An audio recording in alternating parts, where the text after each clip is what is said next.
Up next, we have an interview with an Australian actress of Lebanese descent who co-stars with an American on a series streaming exclusively in Canada on Super Channel.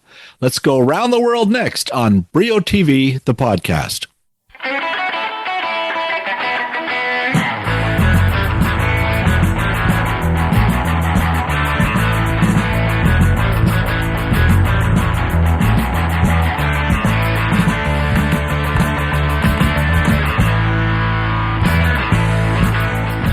Hi there, welcome back. I'm your host, Bill Brio. As we head into another frigid Canadian winter, we bring you a podcast episode about a series that is set and shot in the hottest part of Australia. The series is called Troppo, a term used in North Queensland, and that means going mad from the heat. Troppo is based on the best-selling novel from Candice Fox titled Crimson Lake, and it's about a disgraced ex-American cop, played by Thomas Jane, hired to help an Australian private investigator. They're teamed together on murder cases in far north Queensland. The actress playing the PI is Nicole Chamoun, and we reached her halfway across the world this week in Australia via a Zoom call. All right, Nicole, thank you very much. Is it really super early in the morning there? What time is it? No, it's like 20 past 9 in the morning. Not too bad. Okay. Well, thank you very much for doing this. I appreciate it. My pleasure. And season 2 of Troppo, as you know, is on Super Channel here in Canada, and it's on Sunday nights on demand, and you can watch it on Super Channel Fuse. And we've jumped ahead, of course, 6 months with season 2. People just want to review the idea again. It's based on the bestsellers by Crimson Lake, right? The books. Yeah. And you're playing a private investigator who calls for some help, and you get this former police officer, and I'm not sure how much help he is, really. But it's really cool to see these two characters because they're such opposites, right? They really seem to be the classic opposites attract. Is it true in real life? Are you and Thomas similar in temperament or very different? I mean, to be honest, it's hard to tell because Thomas and I, we actively chose to not really spend much time together outside of action and cut because we felt that it would really assist the chemistry between the two characters. So I couldn't answer that question for you, really. Wow. Yeah, that's very interesting. It's probably a smart move, right? Because if you're playing people who are kind of suspicious of each other and trying to figure each other out as well as investigate crimes, you're kind of investigating each other, aren't you? Absolutely. And especially in season 1 where they don't know anything about each other and they don't really like each other much at all. And he certainly doesn't trust her at the beginning. And so I must admit it was Thomas who he led the way with that, keeping the distance and all of that, which I struggled with at the beginning because, you spend so much time together. It's mostly just the two of us, but yeah. We leaned into it and I think it really worked. And then for season 2 was a little different because he was also directing a couple of the episodes. I see that, a couple of season 2 towards the middle of the pack, right? Yeah. And that was awesome just to have him both in front and behind the camera. Like no one knows that world better than the two of us. And so it was really nice to have the story told through his lens for a couple of the episodes. I think it really translated. I can't wait for you guys to see it. Yeah. Have you done any directing yourself? I have certainly not at this capacity, but I've done some short films and I've done some teaching with actors as well. So I think organically it's going to head that way at some point. I love working with actors and just kind of telling the story. Good for you. You studied acting. You're born and raised in Australia, correct? Yeah, I am. Born and raised in Melbourne. Melbourne. And did you study acting there as well? I did, yeah. I went to uni and I studied kind of everything but acting within the performance realm. So they taught us how to do lighting and stage manage and find ways to get funding for projects and that sort of thing.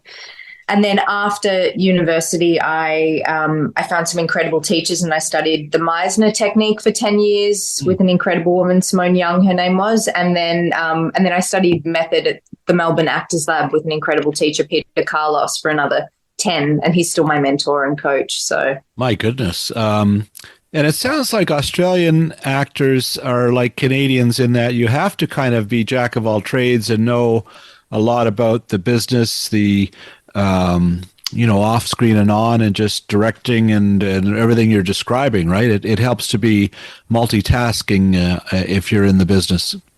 Definitely. I mean, the industry is so small. I mean, we're getting bigger now, but if you want to be working constantly in your craft, you do need to adapt and to be able to do different things. But I also think it serves you as an actor to be able to see it through the different lenses. It is a collaborative experience, and I think it's really important to know kind of what everyone does on set. For sure. Yeah. As someone who's visited a few sets, all I know is where the craft services table is. It's the most important part. Right. That's a journalist. Back in a moment with Troppo's Nicole Chamoun.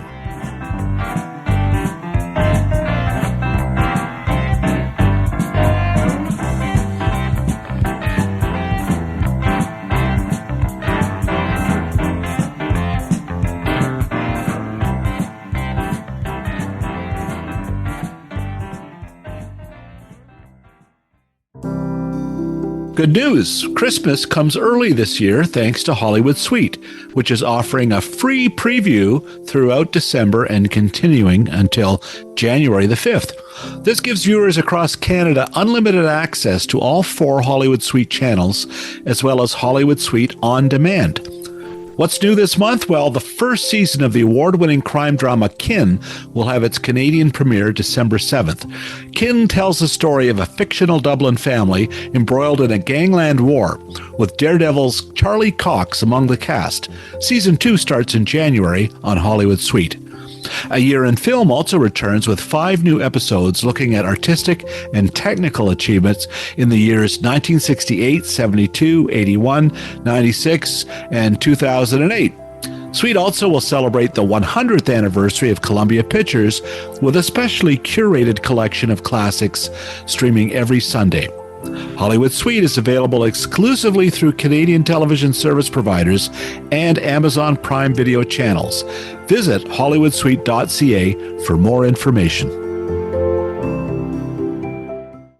Well, as some of you know, I've been collecting 16mm film for many years and sharing them recently with audiences at the Westdale Theatre in Hamilton, Ontario. The next TV on Film party screening is a Christmas-themed one, and it's happening Saturday, December 21st, starting at 1 o'clock in the afternoon. That's when I'll be showing 5 classic animated shorts, 2 from the 1930s and 1 each from the 40s, 50s, and 60s. The standout might be the one from 1939. It was nominated for both an Oscar and a Nobel Peace Prize, and we have a beautiful print. Stick around after the shorts, as the Westdale is also showing a 20th anniversary screening of The Polar Express, featuring the voice of Tom Hanks. In between, we'll award some cool Christmas-themed prizes for answering cartoon trivia questions, courtesy the folks at Retro Festive.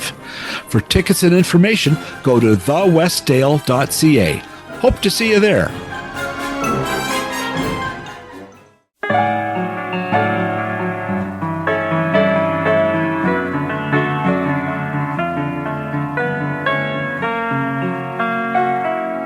Here she is again, Australian actress Nicole Chamoun. Now, Troppo, it means you're going mad from the heat, right? Isn't that the expression? It's slang?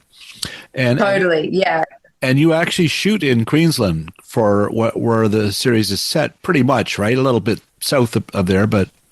Well, yeah, so it's set in far north Queensland. We shoot on the Gold Coast, which is a very different environment. Right. But the landscape lends itself to the far north, which was amazing. Like you would never know. But we were also like half an hour away from like the main drag, where it's like the complete opposite of Crimson Lake. It's, we call it schoolies here. Like the young kids come after they finish high school and get very debaucherous and just kind of party. But you would never know that world exists so close to where we were filming. It's great. Wow, that's cool. I've only been to Australia once. I was in Sydney about 2001, I think, so over 20 years ago, and it was just beautiful. At the time, they did Survivor, the TV series. The second episode was set in Australia, and it was a tie-in with the Toronto Sun, where I worked. We brought some contest winners there. But it was a great trip. But what was really surprising to me was to just at that point turning on a TV and finding that then it was just really a few channels. So I imagine Australia now has exploded like the rest of the world, where you can stream Netflix and everything else. But is there have opportunities also opened up for people who are acting? Definitely. Yeah, the streaming services have definitely kind of expanded our horizons, both close to home and internationally, which is incredible. And it also, the streaming services, I don't know, they're a little bit more open to exploration, and it's not so safe in my opinion. And so, yeah, the opportunities have definitely become more vast, which I'm very, very happy about.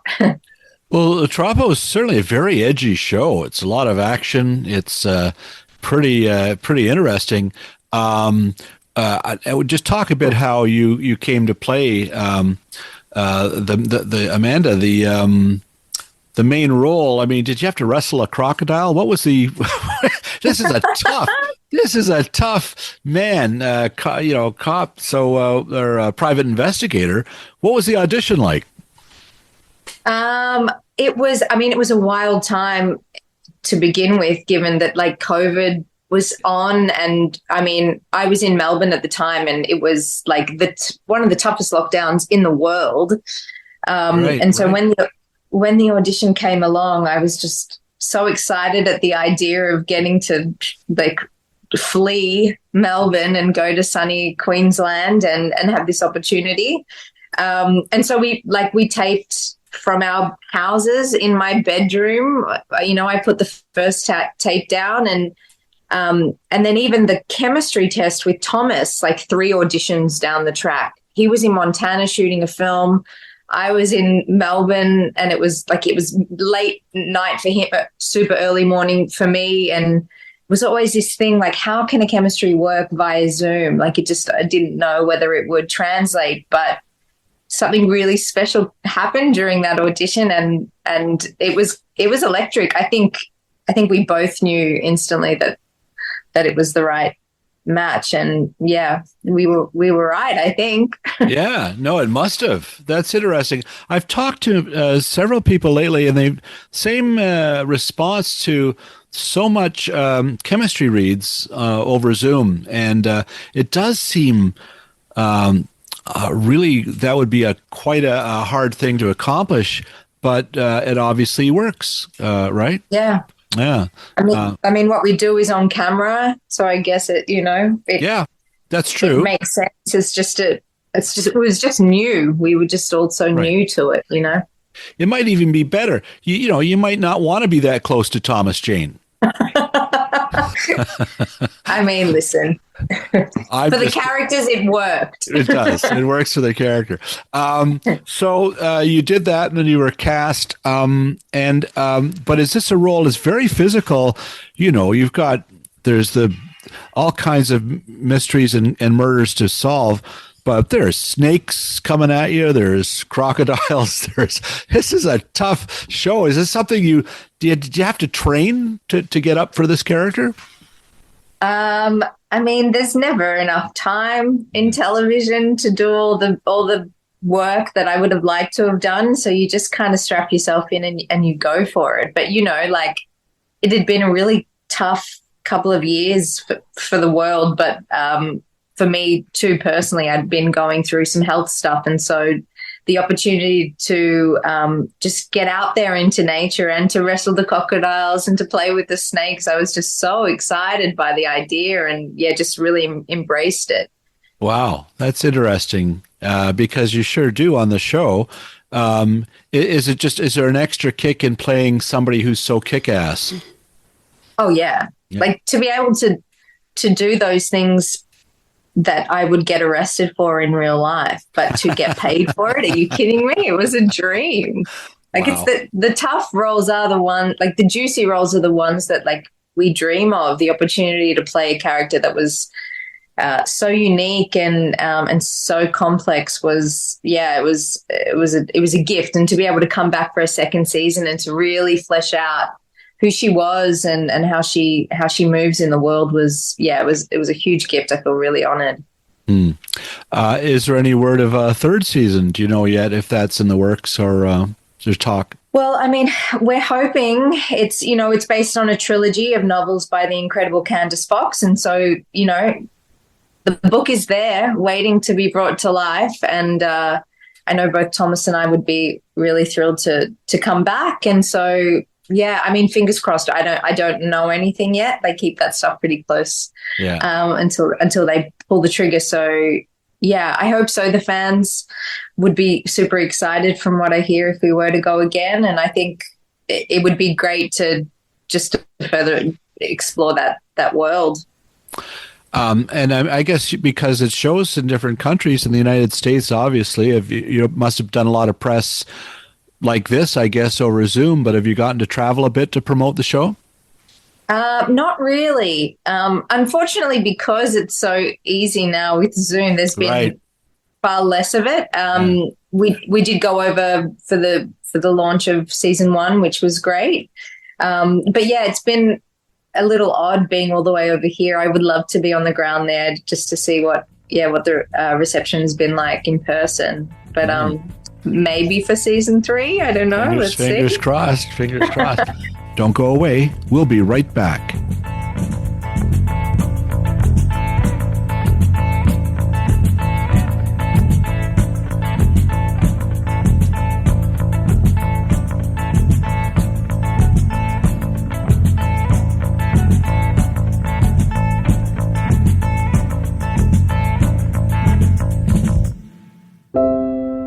Well, heat up your candy cane, your hot chocolate, put on your best ugly Christmas sweater, and get cozy. 'Tis the season for Super Channel's annual Heart and Home Christmas Holiday Movie Event, and it's brimming with ho-ho-ho holiday cheer. The merry lineup of festive films has already kicked off and features 21 new movies, including 12 Canadian broadcast premieres and 17 Canadian productions. Making the holiday countdown merry and bright are fan favorites Candice Cameron Bure, Cameron Matheson, Danica McKellar, Jill Wagner, Eric Johnson, Josh Collins, and Oliver Rice. Follow Super Channel Heart and Home's Instagram page for dates and details. And remember, Super Channel is available via most cable providers across the country, as well as streaming via Amazon Prime Video channels and Apple TV Plus, as well as available to stream directly on Super Channel Plus. Well, the most wonderful time of the year is here, and what better way than to watch a movie or two or specials or other goodies on Paramount Plus Canada. Grab your hot cocoa and dive in with all the holiday cheer of that 1947 favorite, It's a Wonderful Life, Adam Sandler's 8 Crazy Nights, Scrooged, Holly Jolly Homicide, and so much more.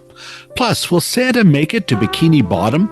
Kids and the young at heart can enjoy an all-new stop-motion animated SpongeBob SquarePants holiday special, SpongeBob and Sandy's Country Christmas. And nothing says Christmas more than the return of a favorite anti-hero with the highly anticipated prequel Dexter, Original Sin. Christian Slater stars as Dexter's daddy Harry, and yes, that is original Dexter Michael C. Hall narrating this 10-episode thriller, which premieres December 13th. Take a stab at something different this holiday season when Dexter Original Sin premieres on Paramount Plus Canada.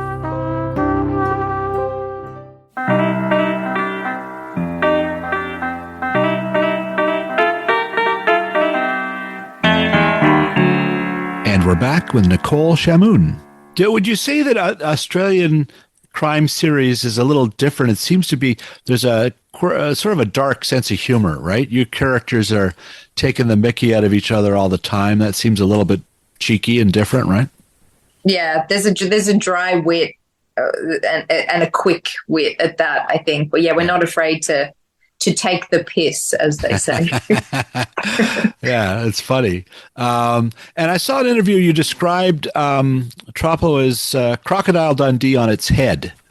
What did do you remember that you did? I saw no, it. but I mean, it sounds like something I would say. It's a great quote. What were you trying to express with that? Well, I guess just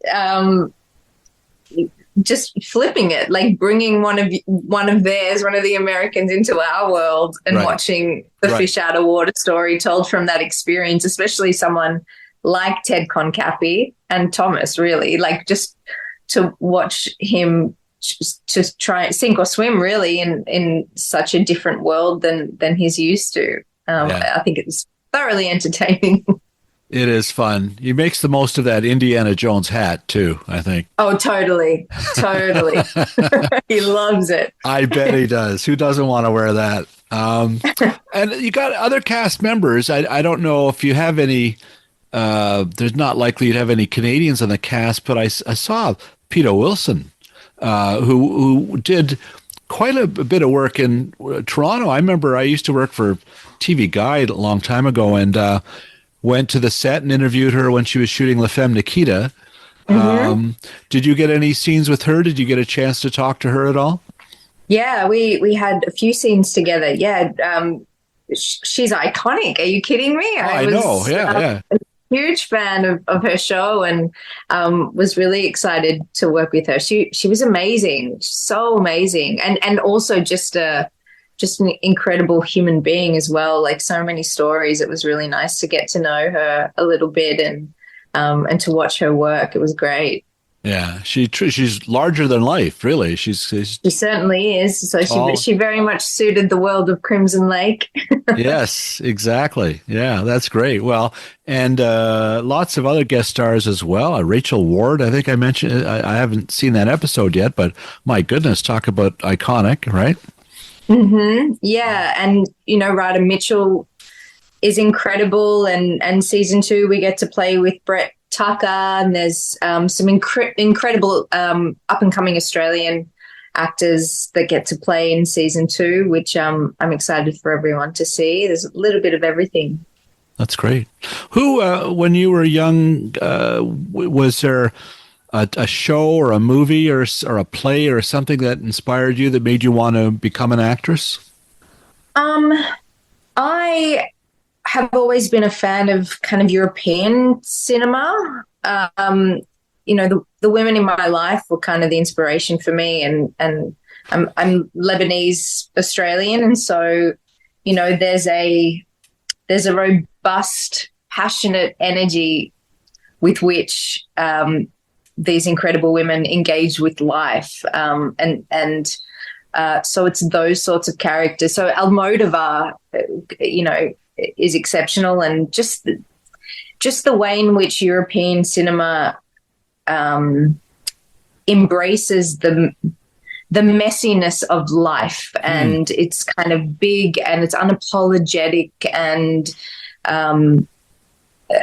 I feel like I try to live my life that way, and I always feel excited when roles come along that allow me to kind of fully express myself in the chaotic messiness that is life. There's a lot of, I don't know, the work that's kind of subtle or like diluted to, for a specific palette. I'm much more interested in exploring the ugly side of humans. Wow. Well, I mean, usually the European shows and films is more character driven, as you say, when you see every side. I don't know if you're binging anything lately. The one I love is Slow Horses, which I've heard about it. I haven't yet watched it, but I've heard incredible things. yeah, it's just, I mean, it doesn't really, but there is something with Troppo that reminds me of that show a bit. It's just a dangerous world, and there's some incredible characters on it, so you'd probably enjoy that. What are you watching? Do you get a chance to watch much television? It's been really busy with auditions of late, thankfully, and Good. so I hate to admit it, but like reality television is like my brain switches off and I just watch pretty colors. And so it's been a minute since I have been binging a lot of Australian content the last few months. There's been some great series come out of Australia and some beautiful films, and theatre. I've been going to a lot of theatre, so that's kind of been there's nothing that's coming to mind right now, of course. Well, even if you're watching reality shows, you can admit it's eye candy. We all watch them here. Listen, I'm not ashamed of it. Currently, I'm obsessed with Below Deck. Are you familiar? Yeah. Okay, great. I also have a hospitality background. I was a waitress for many years before my career took off. And so there's something about the chaos of service and everything that happens behind the scenes of that world is just really intriguing to me. I'd like to see a drama made based on those scenarios. So, and just getting to meet the characters and all the relationships that happen behind the scenes, like it's very dramatic. Absolutely. That's what I'm into. Well, yeah, no, it's the same, there's all kinds of The Bachelor and The Bachelorette and they're just as popular in Canada for sure. Mm-hmm. And I guess, if you're doing all kinds of auditions, maybe you'll audition for something that's shot in Canada. You never know, right? Oh, the dream. I would love to come over there and work. That would be cool. Well, very good. And now we can't give away what happens at the end of season 2, but obviously these characters are getting to know each other better. And there's like always 2 or 3 things going on, isn't there? Every season, it's hard to know. Keep them guessing. So good for you guys. Congratulations. Thank you so much. But all the best, and we'll just remind folks it's on Super Channel here, and it's on Sundays. New episodes. We're in season 2 of Troppo. It's pronounced Troppo? Am I pronouncing it right? Okay. Yeah, you're pronouncing it perfectly. Good. All right. Well, there's a first time for everything. But continue to have fun, and all the best with your career and everything else, and hopefully we'll get to talk to you again. Thank you so much, Bill.